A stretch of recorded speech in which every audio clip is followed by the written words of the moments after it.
Good afternoon, everyone, and thank you for joining us for this Men's College World Series post-game press conference with Tennessee. We are joined now by head coach Tony Vitello. Coach, if you could please give us a brief opening statement, then we will move to questions from the media. Thank you. Sure. We got beat today in a few different facets. Andrew Abbott was outstanding. Chad Dallas gave us a good start to things too. But Abbott was in and out of the zone and clearly effective. I thought there were some moments there, whether it be on the mound or at the plate, where we lacked conviction, and it cost us a little bit. And then, towards the end of the game, once the score wasn't the way we wanted, we kind of uncharacteristically, I don't know what's rolled over is not the right word, but kind of lost our edge a little bit, which has been so beneficial to us.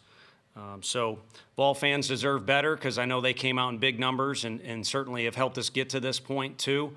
But it wasn't like there wasn't some try hard out there and some preparation. If anything, maybe there was a little bit too much of that. And for all those fans that did watch, certainly not the happiest Father's Day for our crew, but it is Father's Day, so that'll be the next thing that everyone needs to celebrate in our locker room. And then we need to turn the page and have some good preparation tomorrow to prepare for Tuesday afternoon. That's all I got.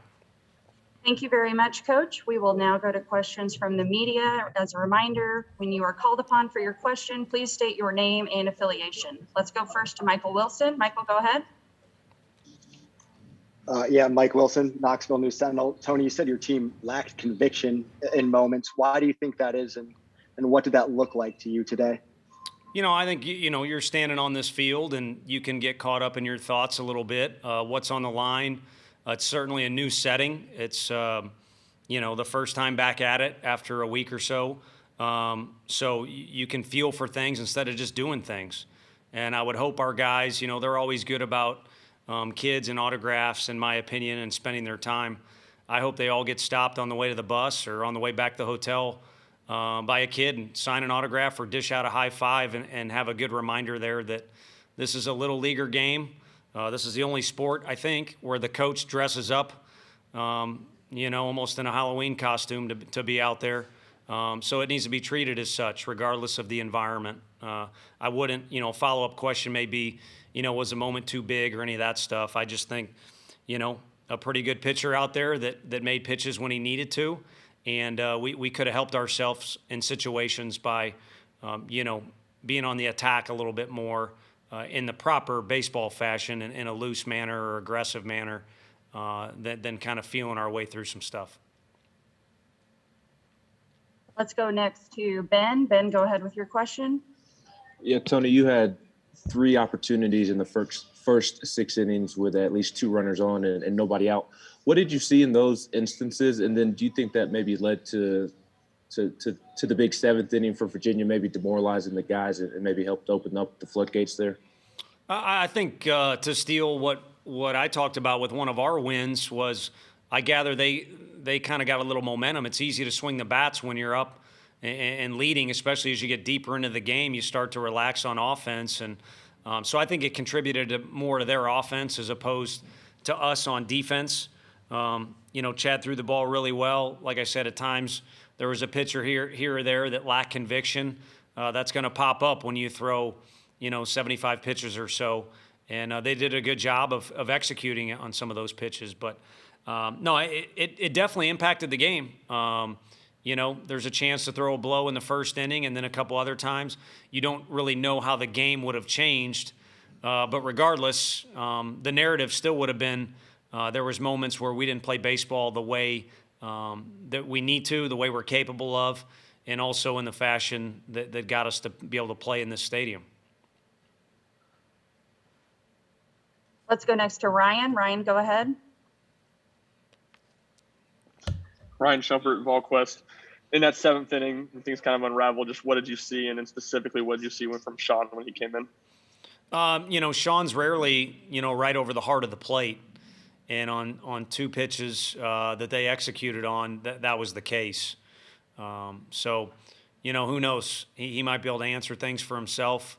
In my opinion, the guy's asked to do a ton. So every now and then it's not going to work out great for you. But, again, going back to original answer, I think they had a little momentum getting out of a couple key situations where they were in danger. And, as much as I said that you can't get in your feelings to our guys or you got to control your emotions, this is a kid's game and it is, a big stage. So emotions and momentum can help you a little bit. And I think that maybe was the cause of them getting to two of our better guys a little bit. Ryan, do you have a quick follow-up? No, I don't. I'm fine. All right, let's go next to Troy. Troy, please go ahead. Hey, Tony, Trip over here from the Daily Times. I just wanted to ask you specifically about one of those ABs of the guy on third when Liam hits that line drive to second.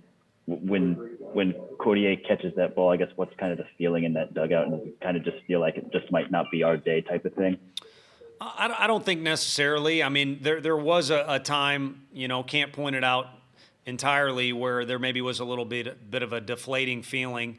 But yeah, Max Ferguson, who was probably as locked in as any of our guys today, incredibly loose, but also in every pitch with his heart and soul.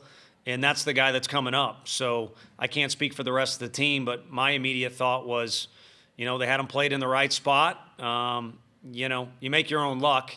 So I don't believe it was an unlucky break. We just didn't find a hole in that situation, and we had a really good player up the next AB, and he had a great at-bat. They just made a nice play defensively. All right, we'll take a few more questions. Let's go next to Trey. Trey, go ahead. Hey, Tony, when you come into a game like this and the pitching performance that you got from Dallas and then trying to work the pen, what was your impressions of what Virginia was doing to advance the runners, besides getting hits? I mean, that's obvious, but to advance the runners and be aggressive, was that something that you were hoping you guys would maybe do today on the base path? Yeah, I think the freedom to do things offensively opens up a little bit as you have a lead, or you kind of call it the pour it on approach. When there's a run or two scored and guys can get emotional or down in the field and thoughts can start, spiraling a little bit out of control. I don't know that was necessarily the case, but it can lead to being able to get a bunt down and surprise somebody, or being able to steal a base. So, Pav made a couple nice throws. It's not like Sean's not good at holding on runners, but I think what you're alluding to is they were able to steal a couple bags. But I think that followed, getting a little bit more of a comfortable lead. This was a night unlike yesterday where, a 2-run lead is kind of like a 4-run lead last night because of the environment and the way the ball was carrying and whatnot. All right, we'll go next to Wes. Wes, go ahead. Yeah, Tony, I'm wondering, the way that y'all bounced back there in Hoover, that one didn't start the way you wanted to either, but you put together a run. Is that something the guys can kind of draw from the next 36 or 48 hours while they're sitting here, maybe not stewing over this, but thinking they've done it before and they can do it again? I think so, for sure. It's nice when things go the way it did in the regional and the super regional. But to be honest with you, our brand name is to bounce back and to answer. So, yeah, there's no need to stew. There is extra time between now and that game. So the time will be right to start doing what you're talking about and prepare to answer back in the fashion that they do and have done, and Hoover is one example. And the teams here are pretty special, but the teams in our league are downright good too. So that's an instance they can call on and learn from and basically kind of use the blueprint that happened there. But the blueprint started a long, long time ago. And as much as I probably was a little aggressive with them there at the end of the game, the thing I left out was they're built for this. So that'll be up to them as well as the coaching staff to kind of gather up that same approach we had in Hoover. Is the plan to still go with Blade on Tuesday, or is that a discussion that'll be made over the next couple of days? Yeah, he's been prepared to start on Tuesday, so we'll get together at practice tomorrow and decide if anything unique needs to be done. But as of now, he's been prepared to be that guy regardless of today's outcome. We'll do one final question. Let's go to Madison. Go ahead, Madison. Hey, Coach, obviously not the outcome that you wanted today, but you speak on it being Father's Day. As you made your head coaching debut at the College World Series on Father's Day with your dad just sitting a few rows back behind the dugout, what did that moment mean to you to have your dad here on college baseball's biggest stage?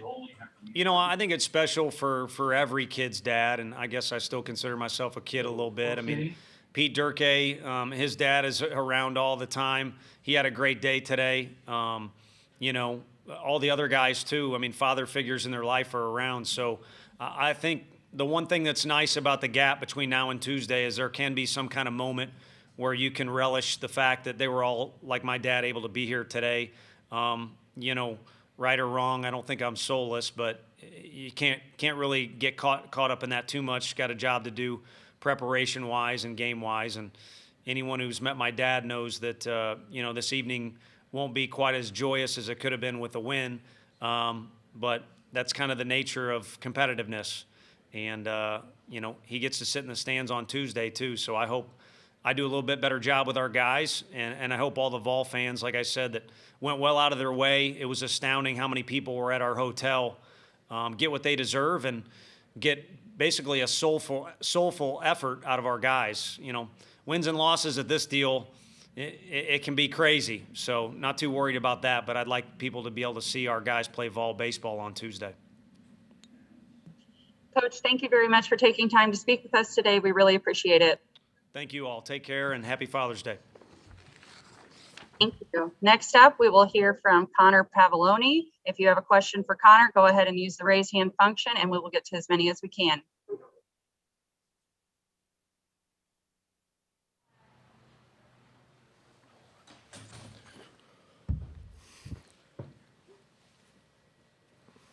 Thank you for joining us today, Connor. We will get started with questions. Let's go first to Michael Wilson. Yeah, Connor, Tony said that there were moments that seemed like you guys lacked conviction or just didn't have that edge you usually have. Why do you think that is, and how did that kind of show itself today? I couldn't tell you what led to it. I agree with him. I think there were times where we needed to have conviction and we didn't, and he also made some big pitches and some big moments. So, I mean, credit to that guy. But I couldn't tell you why or specific moments when.